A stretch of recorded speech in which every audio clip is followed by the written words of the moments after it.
আসসালামু আলাইকুম সুপ্রিয় শিক্ষার্থী বন্ধুগণ, আজকে আমরা হিসাব বিজ্ঞানের সবচেয়ে গুরুত্বপূর্ণ এবং আবশ্যিক একটি চ্যাপ্টার এর ক্লাস নিয়ে হাজির হয়েছি। তো এই চ্যাপ্টারে আজকে আমি বেসিক আলোচনা করব। তো বেসিক আলোচনার আজকের পর্বটি থাকবে প্রাথমিক পর্ব। তো আর্থিক বিবরণী এটি দশম অধ্যায়ে আলোচনা করা হয়েছে। এটি তোমাদের বাধ্যতামূলক একটি অধ্যায়, অর্থাৎ এ পার্টে লিখিত এ পার্টে এইখানে দুইটি সৃজনশীল প্রশ্ন থাকবে এবং এই দুইটি সৃজনশীল প্রশ্ন অবশ্যই দিতে হবে। এখানে কোনো তোমার অল্টারনেটিভ কোনো কিছু থাকবে না, মানে দুইটা একটা পারতেছো না আর একটা পারতেছো, তাহলে তোমার 10 মার্ক কম অ্যান্সার করে আসতে হবে। দুইটাই পারতে হবে। তার মানে কি এই চ্যাপ্টারটা অনেক বেশি ইম্পর্টেন্ট এবং কি এই চ্যাপ্টার পারতেই হবে, এখানে বিকল্প কোনো অপশন নেই।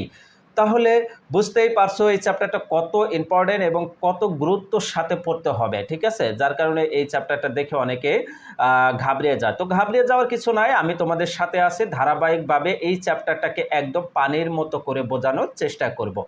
তো আর্থিক বিবরণী কেন তৈরি করতে হয় এটা আগে বোঝার চেষ্টা করো। আর্থিক বিবরণী দুইটি লক্ষ্য নিয়ে তৈরি করা হয়। একটি হলো নির্দিষ্ট হিসাবকালে আর্থিক ফলাফল নির্ণয় এবং নির্দিষ্ট তারিখে প্রতিষ্ঠানের মোট সম্পদ, দায় ও মালিকানা সত্ত্ব নিরূপণ করা। এই দুইটা লক্ষ্য নিয়ে আর্থিক বিবরণী তৈরি করা হয়। তাহলে আর্থিক বিবরণী কয়টি লক্ষ্য? দুইটা লক্ষ্য। এক হলো আর্থিক অবস্থা বা আর্থিক ফলাফল নির্ণয় করা, আরেকটি হলো প্রতিষ্ঠানের মোট সম্পদ, দায় এবং মালিকানা সত্ত্ব নিরূপণ করা। আর্থিক ফলাফল নির্ণয় করা কি মানে কি, যে মোট নেট লাভ বা ক্ষতি হলো কিনা, অর্থাৎ তুমি যে সারা বছর ধরে যে ব্যবসাটা করলা, এই ব্যবসায় লাভ হলো না ক্ষতি হলো কিভাবে খুঁজে পাবে?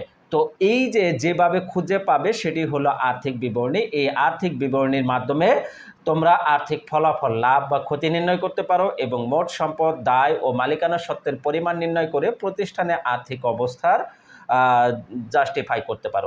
অর্থাৎ তাহলে আর্থিক ফলাফল অর্থাৎ লাভ ক্ষতি নির্ণয়ের জন্য যে বিবরণী প্রস্তুত করা হয় সেটাকে বলা হয় বিশদ আয় বিবরণী, এবং সম্পদ, দায় ও মালিকানা সত্ত্ব জানার জন্য যে বিবরণী তৈরি করা হয় সেটাকে আর্থিক অবস্থার বিবরণী বা ইংলিশে বলা হয় স্টেটমেন্ট অফ ফাইন্যান্সিয়াল পজিশন, যা উদ্বৃত্তপত্র বা ব্যালেন্স শিট নামেও পরিচিত হয়ে থাকে, ঠিক আছে? তো এখন তোমরা আর কি উদ্বৃত্তপত্র বা ব্যালেন্স শিট এটা লিখতে পারো না, এটা আগে লেখা হতো, ঠিক আছে? আমরা যখন পড়তাম তখন উদ্বৃত্তপত্র বা ব্যালেন্স শিট লিখতাম, এখন তোমাদের আর্থিক অবস্থার বিবরণী লিখতে হয়, ঠিক আছে? এটা আপডেট হয়ে গেছে, একই জিনিস অবশ্য, যে নামে লেখো না কেন লিখতে পারো, সমস্যা নাই, ঠিক আছে? তাহলে আমরা আর্থিক বিবরণী ফাইন্যান্স গেলাম। এখন আর্থিক বিবরণীর প্রস্তুতের আরও কিছু উদ্দেশ্য থাকতে পারে। যেমন কি উদ্দেশ্য থাকতে পারে? প্রথম হলো লাভ বা ক্ষতির পরিমাণ জানা, দ্বিতীয়ত হলো আর্থিক অবস্থার পরিমাণ জানা, অর্থাৎ এই প্রতিষ্ঠানে কি পরিমাণ সম্পদ রয়েছে, কি পরিমাণ দায় রয়েছে, কি পরিমাণ মালিকানা সত্ত্ব রয়েছে সে বিষয় সম্পর্কে জানা। দ্বিতীয়ত হলো এটির এখানে দায়ের পরিমাণটা জানা এবং দায়ের বা ঋণের যে খরচগুলো রয়েছে সেই খরচগুলো সম্পর্কে ডিসিশন নেওয়া, ঠিক আছে?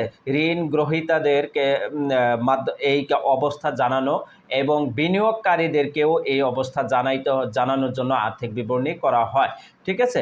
এবং এখান থেকে সিদ্ধান্ত গ্রহণের জন্য, অর্থাৎ কিভাবে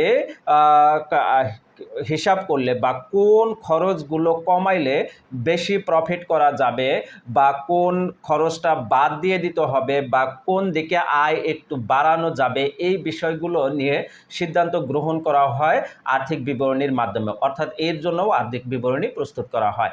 তো আর্থিক বিবরণী প্রস্তুত করার জন্য আন্তর্জাতিক হিসাব মান অনুযায়ী, অর্থাৎ ইন্টারন্যাশনাল অ্যাকাউন্টিং স্ট্যান্ডার্ড 1 অনুযায়ী 5 প্রকারের আর্থিক বিবরণী প্রস্তুত করা হয়। কয় প্রকারের? 5 প্রকারের। এটা কিন্তু এমসিকিউতে আসে, হ্যাঁ। আইএএস বা আন্তর্জাতিক হিসাব মান অনুযায়ী আর্থিক বিবরণী কত প্রকার? 5 প্রকার। কত প্রকার? 5 প্রকার, ঠিক আছে? তাইলে এই 5 প্রকারের আর্থিক বিবরণী আমরা তৈরি করতে পারি কিসের মাধ্যমে? আন্তর্জাতিক হিসাব মান 1 এর মাধ্যমে, আইএএস। এটার ফুল এলাবোরেট হলো international accounting standard, international accounting standard অর্থাৎ আন্তর্জাতিক হিসাব মান 1 অনুযায়ী আর্থিক বিবরণী কত প্রকার? 5 প্রকার। কি? প্রথম হলো বিশদ আয় বিবরণী, দ্বিতীয় হলো মালিকানা সত্ত্বের বিবরণী, তৃতীয় হলো আর্থিক অবস্থার বিবরণী, চতুর্থ হলো নগদ প্রবাহ বিবরণী এবং পঞ্চম হলো আর্থিক অবস্থার বিবরণীতে ব্যবহৃত যে প্রয়োজনীয় নোট বা গুরুত্বপূর্ণ নীতিমালা রয়েছে সেগুলো সম্পর্কে জানা। ঠিক আছে?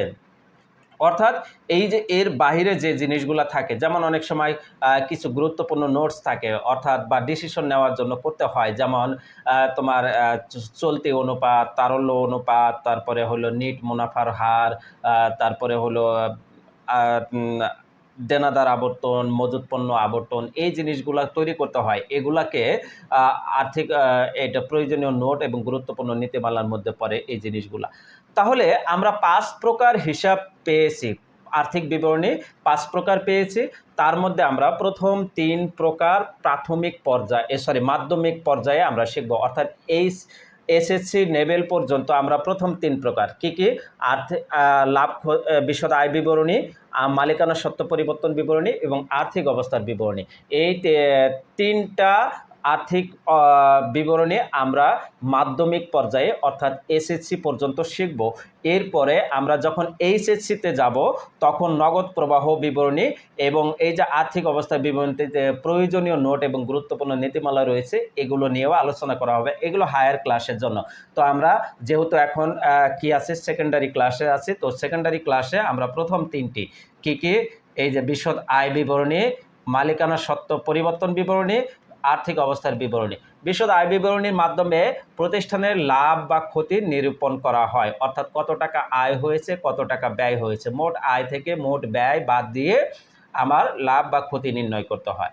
মালিকানা সত্ত্বে পরিবর্তন মানে কি? এখানে হলো হিসাব বছর শেষে মালিকানা সত্ত্বের পরিমাণ, অর্থাৎ মোট মূলধনের সাথে যে লাভ বা মালিকের যে সত্ত্ব পাওনা যেটা রয়েছে সেই অংশগুলো যোগ করতে হবে এবং মালিক যে সুবিধাগুলো নিয়েছে সেই সুবিধাগুলো বিয়োগ করে যেটা নেট মূলধন থাকে সেটি হলো মালিকানা সত্ত্ব। ঠিক আছে? আর্থিক অবস্থার বিবরণী, এটাও নির্দিষ্ট হিসাবকাল শেষে ব্যবসায়ের মোট সম্পদ কত, মোট দায় এবং মালিকানা সত্ত্ব কত সেটা নিরূপণ করতে হয়। ঠিক আছে? তো এই 3টা আইটেমে আমরা শিখব আর্থিক বিষয় এর মাধ্যমে। তো আমরা বিশদ আয় বিবরণী নিয়ে বিস্তারিত একটি ক্লাস আবারও দিব। বিশদ আয় বিবরণী কিভাবে তৈরি করতে হয়, বিশদ আয় বিবরণীতে কোন কোন হিসাবগুলো যায় এবং বিশদ আয় বিবরণী কেন তৈরি করতে হয়, এই বিষয়গুলো নিয়ে আমরা পরবর্তী ক্লাসে আলোচনা করব এবং মালিকানা সত্ত্বের পরিবর্তন, আর্থিক অবস্থার বিবরণী এগুলো নিয়েও ধারাবাহিকভাবে আমরা পর্যায়ক্রমে বেসিক ক্লাস দিব। তো আশা রাখি তোমরা ধৈর্য সহকারে এই ক্লাসগুলো পার্ট বাই পার্ট দেখবে এবং হিসাব বিজ্ঞানের যে আর্থিক অবস্থার বিবরণীর চ্যাপ্টারটি রয়েছে অর্থাৎ 10ম অধ্যায়, এই 10ম অধ্যায়ের হিসাব অঙ্কগুলো তুমি যেন পানির মতো সহজ করে করতে পারো বা বুঝে বুঝে করতে পারো, অর্থাৎ এখানে তুমি যেন এক্সপার্ট হয়ে যাও, সেই মিশনটাই যেন তোমার শুরু হয় আমার সাথে এবং তোমার সেই শিক্ষার যে সহজীকরণ পথযাত্রা সেটা যেন আরও সহজ হয়, সেই প্রত্যাশা রেখে আজকে বিদায় নিচ্ছি।